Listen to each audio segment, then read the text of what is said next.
Let me show you some of the reaction that came in yesterday from other places. First, I'll show a reaction from Aaron Rodgers, another quarterback in the league, who posted this here. He wrote, "A few years ago, we were criticized for locking arms in solidarity before the game.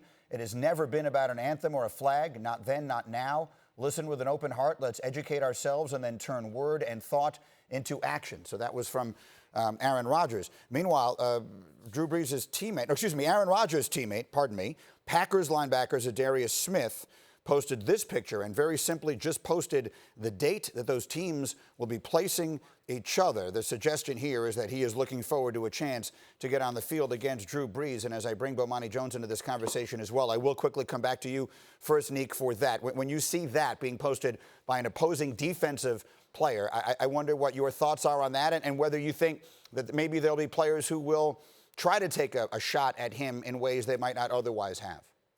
I mean, they might try to take a shot. Oh, sorry. Go ahead, Bo. You got it. Oh, okay. I was saying they might take a shot at him, but the rules that make it hard to take shots at quarterbacks still exist. They gonna put a cape on Drew Brees and make sure nobody goes out here and hurts him because of this stuff. Like these defensive guys, they can't really do anything to enforce upon this. So they've been trying to knock the hell out of Drew Brees forever. The question is going to be whether he can win over his own teammates. And I think a factor that we're ignoring in this about Drew Brees was last time I saw that dude, he looked washed. Like if Drew Brees comes out here looking like a 40-year-old, which is entirely possible on top of everything else that's happened, let's see how far whatever goodwill he had built up before, how much is that going to matter if he comes out here and he looks strugglicious, which is entirely possible.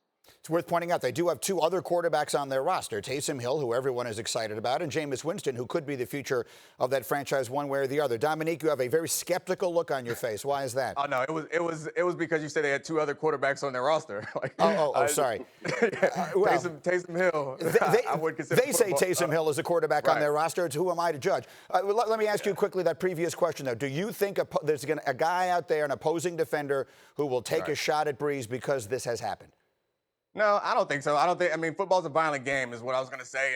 And people are trying to hit quarterbacks all the time, and the rules continue to change. And I do think there'll be some extra scrutiny on the defensive players in those particular games.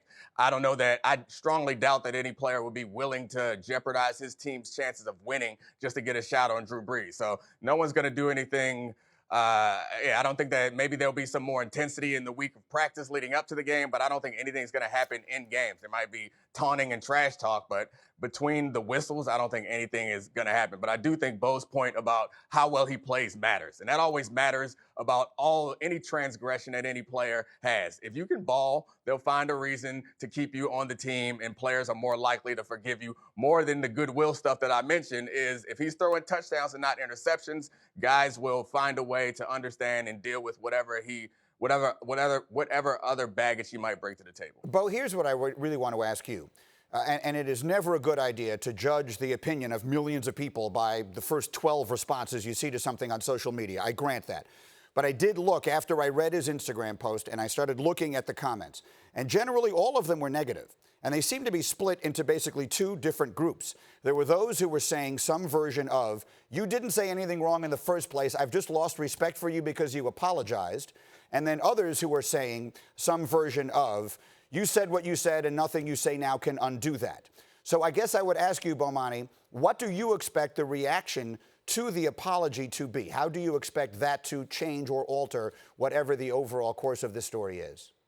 Well, once somebody dropped in my Twitter mentions that the picture he used results from a Getty Images search for a handshake against racism, it becomes a little bit difficult to fully believe in the sincerity of where Drew Brees is coming from on this one. And it seems so much like crisis management, like, oh man, what are we going to do? Ed Reed called me a sucker 15 times last night.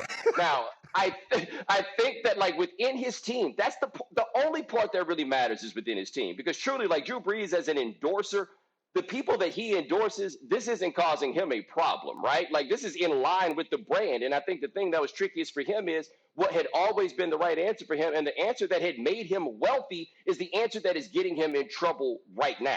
So he's going to apologize. There'll be some people that wind up accepting it. I don't know how much I'm inclined to believe all the paragraphs under the post that said all the things that he absolutely does stand for, because if he did stand for him, he would have known better than to say what he did the way that he did in this interview. In the end, the only real PR that he has to worry about is with the guys that he has to deal with on a day-to-day basis. And I have never, ever imagine a scenario where a player would tell the Hall of Fame quarterback on his own team to shut the bleep up. Like, he's going to have a whole lot to fix. And if things don't calm down outside, they can't calm down inside, because that is what's bringing us here in the first place.